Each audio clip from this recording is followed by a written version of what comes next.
حوالات کی سلاخوں کے پیچھے سے میں اسے نماز پڑھتا دیکھ رہا تھا۔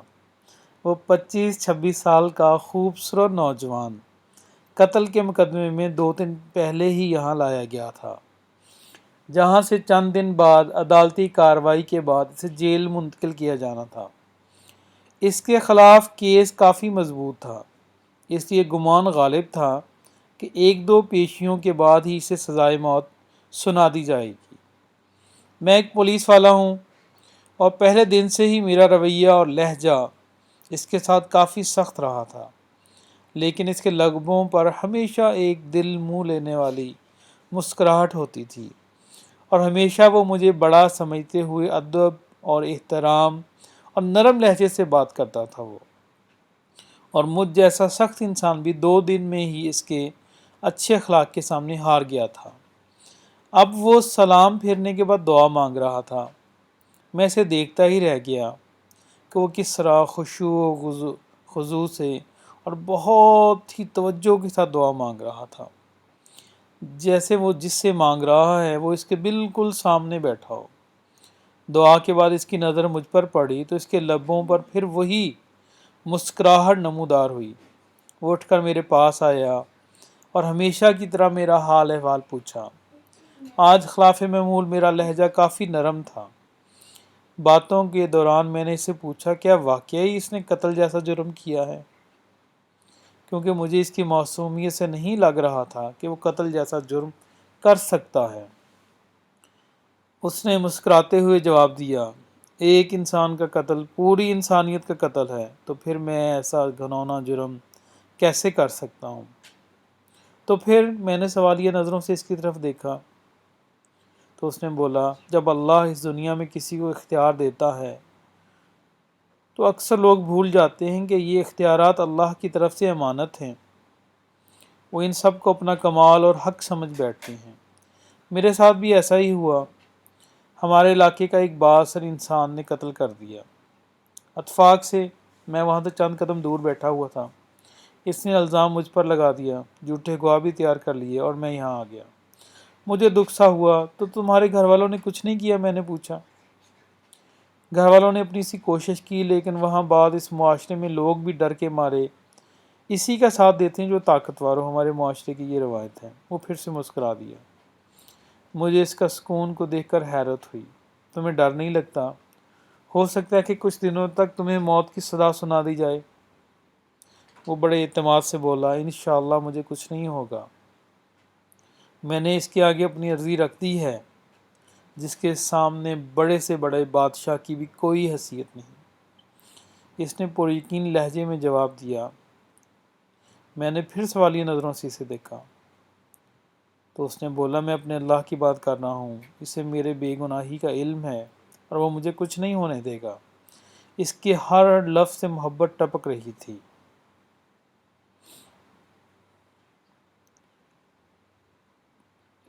تمہیں یقین ہے کہ دعا سے کام ہو جائے گا؟ اگر نہ ہوا تو؟ میں نے پوچھا۔ جب اسے مانگا جاتا ہے تو پھر شک میں نہیں پڑتے، وہ قبول نہیں کرے گا، بس سب کچھ اس پر چھوڑ کر انتظار کرتے ہیں۔ جب بھی اللہ تعالیٰ سے مانگا جائے وہ ضرور عنایت فرماتے ہیں۔ اس کے لہجے میں یقین ہی یقین تھا۔ میں بس اس کے چہرے کو تکتا رہ گیا۔ اس سے پہلے اللہ پر اتنا شدید یقین شاید ہی کسی پہ دیکھا ہو۔ 3 دن مزید گزر گئے۔ اس دوران اس کے گھر والے بھی اس سے ملنے آئے تھے۔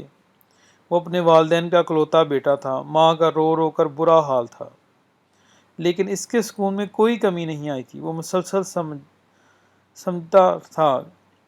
سمجھاتا رہتا تھا، سب لوگوں کو کہتا تھا کہ میں نے اللہ کے سامنے عرضی رکھ دی ہے، اسے پتہ ہے میں بے گناہ ہوں، دیکھ لیجئے گا وہ مجھے کچھ نہیں ہونے دے گا۔ میں نے اللہ پر اتنا یقین اس سے پہلے صرف پڑھا ہی تھا، لیکن کبھی نہیں دیکھا تھا۔ میرے دل میں اب اس کے لیے عقیدت کے جذبات پیدا ہونے شروع ہو گئے۔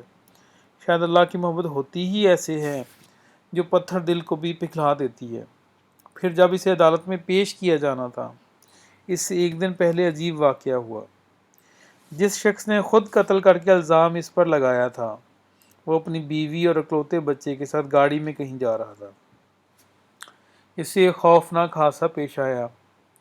جس کے نتیجے میں اس کی بیوی اور بچہ تو موقع پر ہی جاں بحق ہو گیا، فوت ہو گئے، جبکہ اسے شدید زخمی حالت میں ہاسپٹل منتقل کیا گیا۔ کافی دیر کے بعد جب اس بندے کو ہوش آیا اور اس کو بتایا گیا کہ اس کے بیوی اور بچے فوت ہو گئے ہیں تو اس کی حالت اور بگڑ گئی۔ اس نے چیخ کر کہا میری ویڈیو بناؤ۔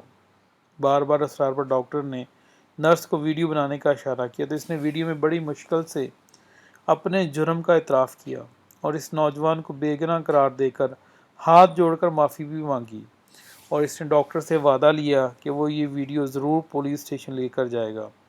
شاید بیوی بچے کے مرنے کے بعد، اپنی حالت کا علم ہو جانے کے بعد، وہ اس گناہ کے ساتھ مرنا نہیں چاہتا تھا۔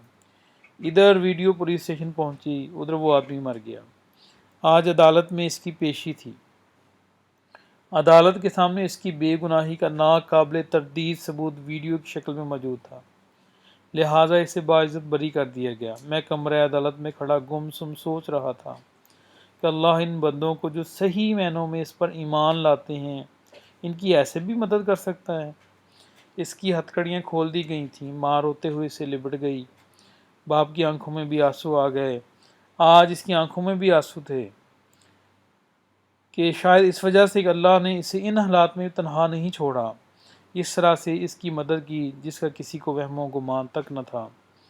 اور مجھے یاد ہے کہ مجھ سے ملنے کے بعد جب وہ جانے لگا تو میں نے اسے کہا کہ وہ ایسی بات بتا کر جائے جسے میں ہمیشہ یاد رکھوں، تو اس کے الفاظ یہ تھے کہ اللہ سے بڑھ کر کوئی ہمدرد اور دوست نہیں، جب بھی کوئی مشکل پیش آئے اس سے مانگیں، پھر یقین بھی رکھیں کہ وہ قبول کرے گا۔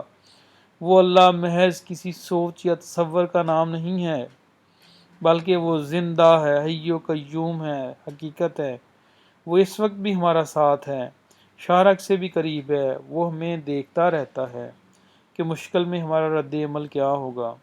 جو اس سے مانگ کر شک میں نہیں پڑتے، اللہ تعالیٰ انہیں کبھی بھی تنہا نہیں چھوڑتا، ایسے طریقوں سے اس کی مدد کرتا ہے کہ عقل حیران رہ جاتی ہے۔ وہ اب واپس جا رہا تھا، مجھے یوں محسوس ہو رہا تھا کہ جیسے میں آج ہی مسلمان ہوا ہوں، یا جیسے میں نے آج اپنے اللہ کو پا لیا ہے۔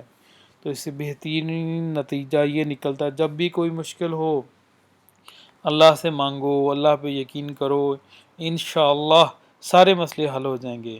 اوکے، السلام علیکم، تھینک یو۔